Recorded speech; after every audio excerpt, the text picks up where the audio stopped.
Yeah, so this morning I'm going to speak about um, treating people as an individual and not judging. And that comes under the whole disability banner, but it also comes under just life in general, yeah?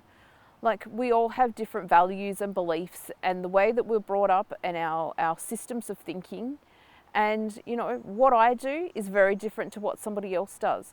Even thinking about, I don't know, just simple things like the way that you make a particular type of food, the way you pack things away in the cupboard, you know, the way that you think. Like, you know, there's many things that we do because of the way that we were brought up. And that is part of who we are. And quite often those things are different to the other people because other people have had different experiences. And so you think about all the different individuals in life and the different skills that they have. You may be an engineer or a computer tech.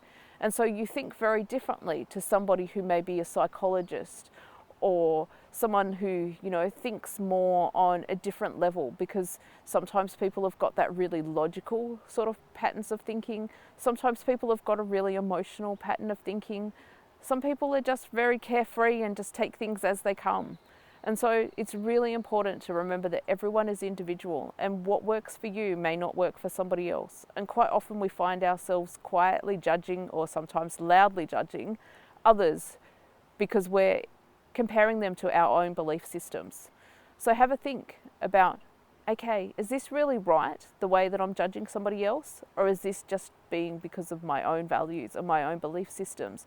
And although they don't fit into my patterns of thinking, their behaviours might be totally okay for them.